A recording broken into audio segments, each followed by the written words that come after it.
Hey folks, welcome to lesson 23, correlation and least squares regression line. I hope you're excited about being at the last lesson. I am. What I want to do is just give you sort of a real life example. It's a little darker. It's a little darker because there's a storm outside. So I'm going to see if I could zoom in to this area here. So hold on. All right, so I'm zooming into where I am, and I'm hearing the storm outside. And I noticed I could ask the computer to give me the past, and it'll show me where the weather was and close to where it is now. But if you've gone on the Weather Channel, you realize that you could actually click on the future too, on the future as well. And when I do that, it's going to predict where the rain will be past where I'm at. Well, this idea about being able to project in the future is the idea of a regression equation. It has something to do with our lesson. Hopefully it won't rain on our parade here. Let's see if we could go through some notes real quick and do an example. Now, before we do those notes, I just want to cut to the chase on this. Notice here I have some data, and then I have this line, this blue line. I want the line to fit the data well. Well, I could, it fits it better here, but of course if I moved it up and down, I wanted to generally go through the middle of the data. See what I'm saying? The middle of the data.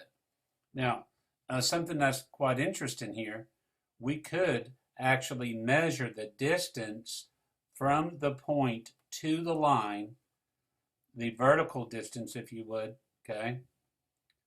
And of course, this distance would be negative. This distance would be positive, okay? Positive, negative, positive, negative. To get rid of the negatives, we could square them. So let's just say that was 2, 1, 3, 2, 1, 1/2. So we could square, we could add them together. And what we're looking for is we're looking for the distances that from all of the data points that are going to give us the least of these little red distances. So we want the location of this blue line that's going to cause those little red lines to be the smallest. That's the gist of a regression line, to make it fit the data, okay? Life is not perfect, and so we do the best that we can. All right, let's take a look for a minute or two about some of the note material. When we talk about bivariate, we're talking about two variables. And a scatter plot is a visual way to represent a two-variable relationship. Don't forget, you can do this on the 89. The scatter plot command is available above the y equals key, and you're going to put your x in L1 and your y in L2. Okay, that's what I would do. And zoom stat is an easy way to get the scatter plot to show up correctly on your calculator. Again, scatter plot is going to look like this, okay? All right. Also, keep in mind that when we have a series of dots that are close to a linear relationship, we call it a positive association. It is a linear relationship. Now, the business about computing the least squared regression line is we want to actually figure out the equation of the line. And as I tried to visualize, the least distance, okay, that's what we're dealing with. So remember, we talked about putting the x there, the y there. Now, if you will hit stat, you're going to go stat to the right, 1, and then you're going to hit, I believe it's 8, okay? And you're going to get this equation, y equals a plus bx, okay? A is a constant. B is the coefficient before the x term. So what you're going to do is you're going to write an approximated equation that goes through the lines the best. It's the best fit line. And we call that our predictor equation.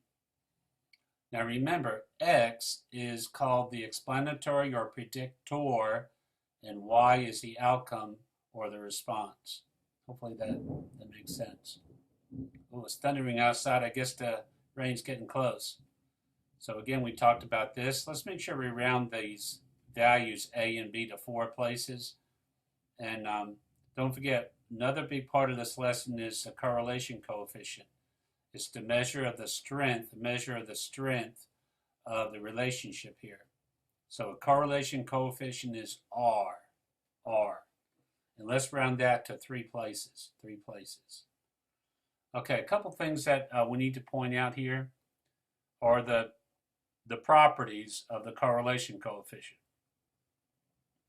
Okay, I know a lot of us know this. They're values from -1 to 1. It's not doesn't depend upon the units. If we change the units, it still would be the same. Whether we put L1, X in L1, or Y in L1, it still will give us the same value. But we also need to be careful that the value of R can mislead. It can mislead us. For example, if R is 0.02, that's close to 0. That's really not a linear relationship, so you need to interpret that.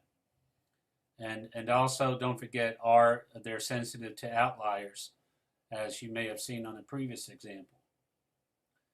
Okay, let's interpret the value of R. Positive or negative, close to the 1 is a strong positive, close to -1 is a strong negative.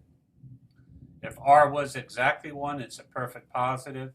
If it was a -1, it'd be perfect negative. Do not use R if the relationship is not linear. Okay, that's important to keep in mind.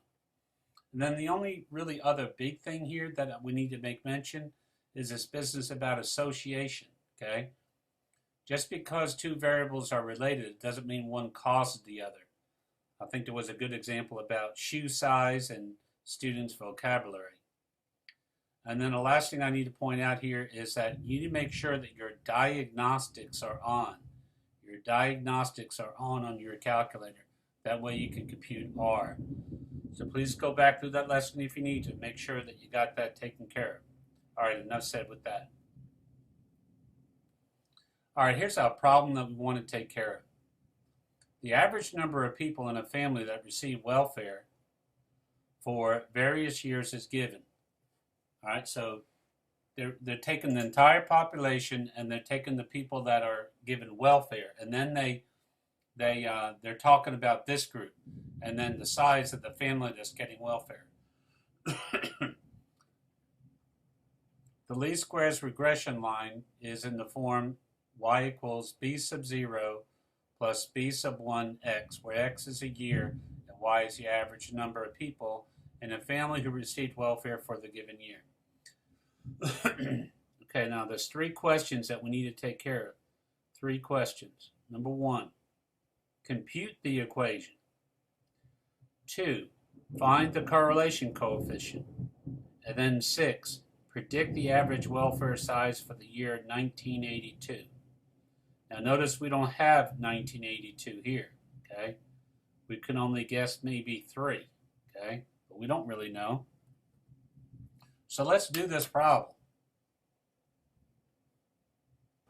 Okay, we're finishing up here, putting the data in, 2.9 in there for L2, okay? Oops, I got a mistake somewhere. I made a mistake. Let's go back up here to the top. 3.6, 3.2, 3, 3, 2.9. All right, where's my mistake here?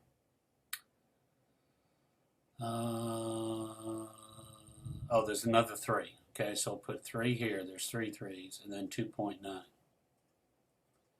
Okay, now sit there. Now my data's in there. Okay, the rain is really coming over me here. The prediction was right there, okay, according to that computer model based upon regression analysis. Anyway, long story short, so now what we're going to do is let's do a scatter plot. Second y equal, we're going to turn on that scatter plot. Turn it on, and then we're going to make sure that we have the scatter plot selected. That's what that is. L1, L2, and I like to use the little square. Now, we could hit graph, but it's a lot easier to do zoom 9. Zoom 9. And now why are you giving me problems? Oh, okay. Sorry about that. Let's do that again. Zoom 9. One more time. Okay, that's really pretty sensitive right here. One more time. Zoom 9. Yay. Okay, so this looks like a what? A negative relationship. A negative relationship, somewhat linear. Okay. As the years are going by, I could hit trace here. Okay.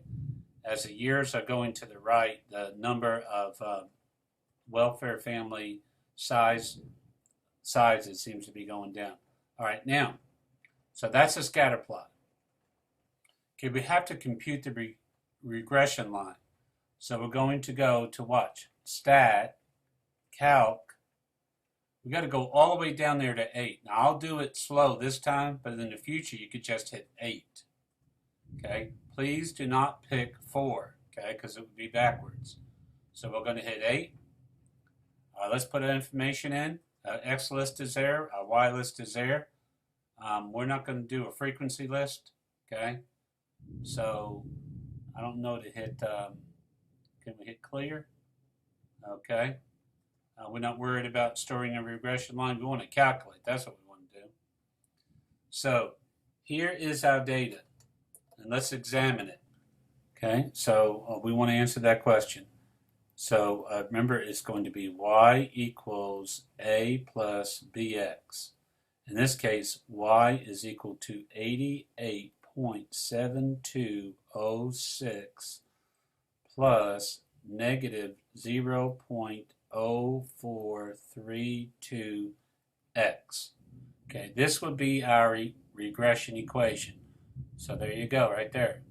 You give me a year, I can plug it in for x and give you the family size. 5, find the correlation coefficient. That's a little bit more involved. If you notice on my screen here, I don't have it. I didn't turn diagnostics on for my computer calculator. Okay, to do that, I hit second, catalog. I'm gonna hit the letter D. Okay, a little shortcut there, and I'm gonna go down here until I find diagnostic. Okay, now my choices are diagnostic on or off. I'm gonna say on. Okay, all right. Now I can go back and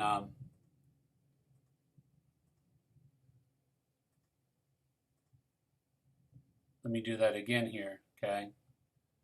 Now, when I click that, I have R. R is negative 0.853. Negative 0.853. So there you go.